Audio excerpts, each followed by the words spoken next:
Hello and welcome to Wilson's World Afcon Daily, episode 22, on the day of the semi-finals, in which we saw Senegal beat Egypt and Morocco, the hosts, beat Nigeria. Let's start with that Senegal game, the game I was at here in Tangier. 52,000 there. I mean, it wasn't full. The stadium is huge and it is magnificent, but a very, very good atmosphere. Not the best game, it has to be said. Egypt, I think, pretty disappointing.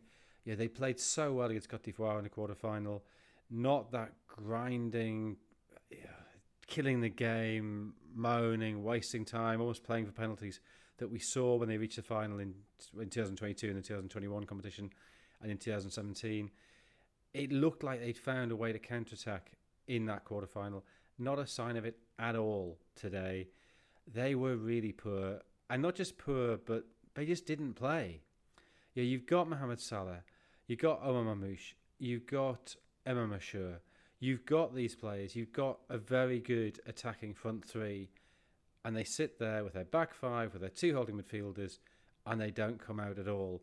And Senegal, as we've seen throughout this tournament, they're very solid, they're very sensible. They're not the most attractive team to watch, they don't attack with great abandon, but they're good enough.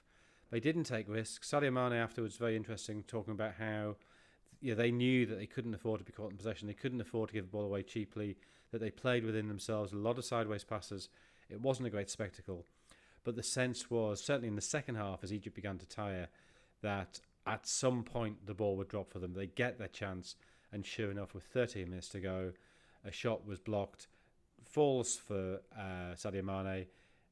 Really good bit of chest control, just knocks it down to his path, absolutely lashes in the finish. Egypt, as they've been doing all night, they're appealing for everything. They appeal for handball, no, it's at his chest. They appeal for offside, and it turns out they're sitting so deep that even Nicholas Jackson can't get caught offside against them. So Senegal won that 1-0. Not the most thrilling game, but I think a result they deserved. And what's so frustrating is that Egypt, in that final 10-15 minutes, when they had to attack, they looked really dangerous. You just think, why? Why would you not do that from the start? Why would you not at least try to take the game to the opposition? Why are they playing this football of paranoia and fear? In the same way that Algeria did, in the same way that Tunisia did. It's just a problem at North African football, less so Morocco. It's a problem North African football has over and over again. They just don't trust their own ability, and they really ought to. And Mane, who I thought was really, he won man of the match. He was really engaging afterwards, talking about that. And he just sort of said, well, that is how they play. That's why they've been successful. This is Egypt. And you sort of think, yeah, but they'd be better if they weren't. They'd be better if they played properly. Hossam Hassan, the manager, again, I think this reflects the negativity of the mindset. He was complaining that Senegal had a day extra to prepare. But that happens at tournaments. It's just the nature of the draw. And he was complaining that Egypt had played all their games up till now in Agadir. Senegal had played all the games up till now in Tangier. And it's Egypt who have to move. But again, well, somebody's going to have to. You can't have one team playing in Agadir and one team playing in Tangier. You've got to come together. Now, maybe you could jig the format so that both teams have to move.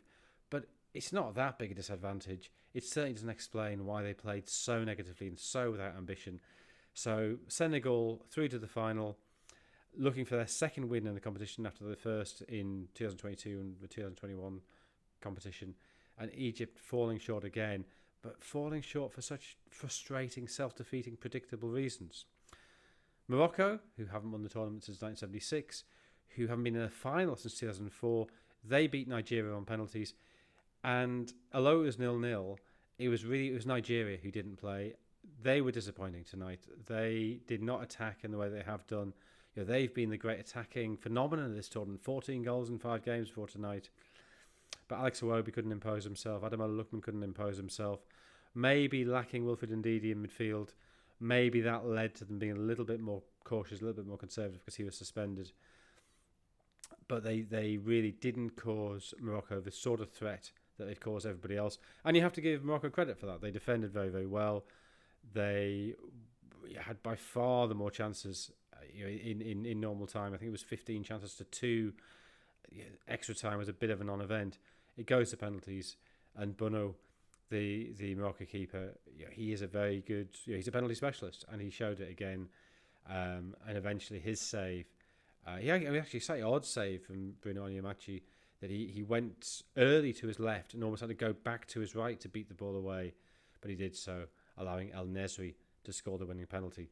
So Morocco in the final for the first time for 22 years, looking for their first win in 50 years. They'll have 70,000 backing them in Rabat. Senegal will be without their captain, Kalidou Koulibaly, who's both injured and suspended.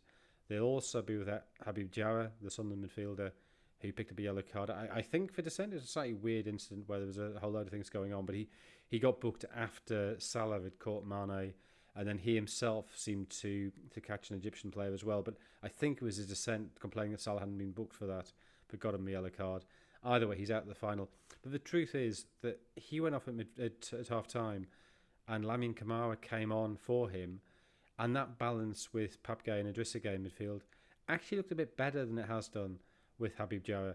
And this is an issue that Senegal have. They have so many good midfielders that I think there's almost too many options. They find it hard to get continuity. They find it hard to get coherence. But maybe Lamine Camara in there is the better option. Either way, I think Senegal will not be favourites for that final, purely because of the tide of home support and the fact that Morocco are a very good side. Have only lost 4 of the last 48 games. And to be honest, are due this. If you look at their record in the World Cup, the Cup of Nations performances don't make a huge amount of sense. But anyway, we'll look ahead to that more closely later in the week. Thanks for joining me. We'll see you next time.